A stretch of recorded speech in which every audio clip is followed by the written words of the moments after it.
Hello friends, రైతు సోదరులందరికీ నమస్కారం. తెలంగాణ ప్రభుత్వం ఎప్పుడెప్పుడా రైతు భరోసా డబ్బులు విడుదల చేస్తుంది అనేసి గత 2-3 నెలల నుంచి రైతన్నలు ఈగర్లీ అయితే వెయిట్ చేస్తున్నారని చెప్పాలి. దగ్గర డిసెంబర్, జనవరి, ఫిబ్రవరి, ఇప్పుడు మార్చి వచ్చేసింది. వాళ్ళు ముందుకు జరుపుతూ వస్తున్న వేళ రైతన్నలు ఆందోళన పడుతూ ఈ సీజన్ కూడా డబ్బులు ఎగ్గొడతారా అన్న ఒక ఆలోచనకు వచ్చిన తరుణంలో నిన్న జరిగినటువంటి ఒక ఫంక్షన్లో రేవంత్ రెడ్డి గారు అయితే విడతల వారీగా రైతు భరోసా డబ్బులను విడుదల చేస్తామని అయితే ప్రకటించడం జరిగింది. ఇది కొంతవరకు రైతన్నలకు అందరికీ శుభవార్త అయినప్పటికీ వాళ్ళ అకౌంట్లోకి డబ్బులు వచ్చే వరకు కూడా నమ్మని పరిస్థితి అయితే దాఖలైంది. మరి తెలంగాణ అన్నదాతలకు శుభవార్త అని మనం చెప్పుకున్నా కానీ అది నెరవేరిన రోజున మాత్రమే ఇది కన్ఫామ్గా హ్యాపీ అన్నట్టు. ఈ నెల 22 నుంచి రైతుల ఖాతాల్లో రైతు భరోసా నిధులు జమ చేస్తామని, విడుదల చేస్తామని రాష్ట్ర ప్రభుత్వం అయితే నిర్ణయం తీసుకుంది. రైతు భరోసా నిధులు విడుదలపై ముఖ్యమంత్రి శ్రీ యనుమల రేవంత్ రెడ్డి గారు కూడా, అదేవిధంగా ఉప ముఖ్యమంత్రి శ్రీ మల్లు భట్టి విక్రమార్క గారు, ఆ శాఖకు సంబంధించినటువంటి వ్యవసాయ శాఖ మంత్రి శ్రీ తుమ్మల నాగేశ్వరరావు గారు కూడా ఈ అంత చర్చ అయితే జరగడం జరిగింది. మరి రైతు భరోసా డబ్బులు మన దగ్గర పుట్టడం లేదు, రికవరీ అవ్వటం లేదు డబ్బులు. మరి ఏ విధంగా సంక్షేమ పథకం ద్వారా రైతులకు డబ్బులు అందించాలి అని ఇప్పుడు గత 4 నెలలుగా వాళ్ళు డీలే చేస్తూనే వస్తున్న తరుణంలో ఫిబ్రవరి లేదా అప్పుడు జనవరిలో ఆర్బీఐ నుంచి 9,000 కోట్లు అప్పు తీసుకున్నారు అంటే ఇస్తుంది. వాళ్ళు ఇచ్చిన వెంటనే 13వ తారీఖు వేస్తామన్నటువంటి గవర్నమెంట్ కూడా ఇప్పటి వరకు అయితే ఎటువంటి ఇన్ఫర్మేషన్ దాఖలు కాలేదు. కానీ నేనైతే వాళ్ళు డేట్లతో సహా విడతల వారికి విడుదల చేస్తామనేసి అందరూ చెప్పడం జరిగింది. మరి అప్పుడు 9,000 కోట్లు నొక్కేశారా లేదంటే తిన్నారా అనేటువంటి ఆలోచనల తరుణంలో వాళ్ళు నిన్న ఇక ఫంక్షన్ మీటింగ్లో సంథింగ్ ఈ విధంగా చెప్పడం అయితే జరిగింది.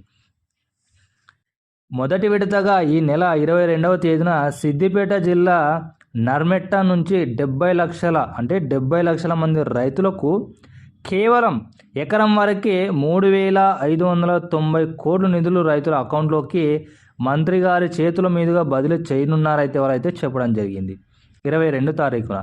మళ్ళీ 1 ఎకరం వరకు మరి రిమైనింగ్ ఎంతవరకు ఇస్తారు?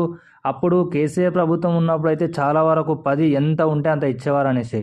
వీళ్ళు ఇంత ప్రాసెస్ డీలే చేయడానికి కారణాలు కూడా అనర్హులను ఈ రైతు భరోసా నుండి తొలగించడం, శాటిలైట్ పద్ధతి ద్వారానే అర్హులైన ప్రతి రైతన్నకు ఇవ్వటం, ఇక డిఫరెంట్ ఆఫ్ సెక్టర్స్లో నుంచి వీళ్ళు సమాచారాన్ని సేకరించి అర్హులైన ప్రతి రైతన్నకు మాత్రమే డబ్బులు ఇవ్వాలనేసి డీలే చేయడం జరిగింది. మరి డీలే చేసిన పర్సన్ అయినప్పటికీ కూడా మరి అర్హులైన ప్రతి రైతుకి ఎంత పొలం ఉంటే అంత డబ్బులు ఇస్తారా?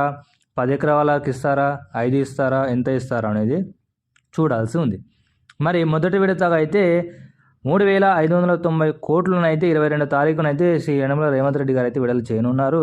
తర్వాత ఇంకా ఏం చెప్తున్నారంటే తర్వాత మరో 20 రోజుల తర్వాత, అంటే ఈ మొదటి విడత కంటిన్యూ అవుతున్న తరుణంలోనే మరొక 20 రోజుల తర్వాత 2,650 కోట్లు రైతుల ఖాతాలో జమ చేయనున్నారు.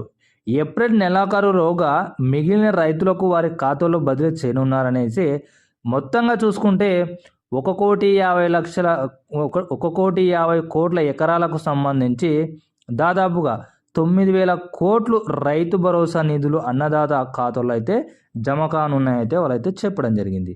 మరి ఈ సమావేశంలో రాష్ట్ర ప్రభుత్వం ప్రధాన కార్యదర్శి ఉన్నటువంటి రామకృష్ణారావు గారు, సీఎం ముఖ్య కార్యదర్శి శేషాద్రి గారు, ఆర్థిక శాఖ ముఖ్య కార్యదర్శి సందీప్ కుమార్ గారు, సుల్తాన్ గారు, వ్యవసాయ శాఖ కార్యదర్శి సురేంద్ర మోహన్ గారితో పాటు ఇతర ఉన్న అధికారులు అయితే పాల్గొనడం జరిగింది ఈ ఒక్క దాంట్లో.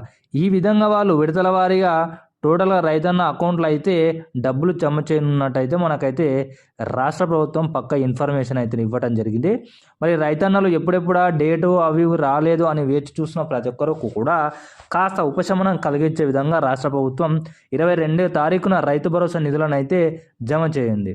సో ఫ్రెండ్స్, మీకు ఏమన్నా రైతు భరోసా పట్ల, డబ్బులు రావడం పట్ల ఇంకా ఏమైనా డిఫరెంట్ ఆఫ్ డౌట్స్ ఉంటే మన ఈ వీడియో కింద కామెంట్ సెక్షన్లో తప్పకుండా లైక్ చేసి కామెంట్ అయితే పెట్టండి.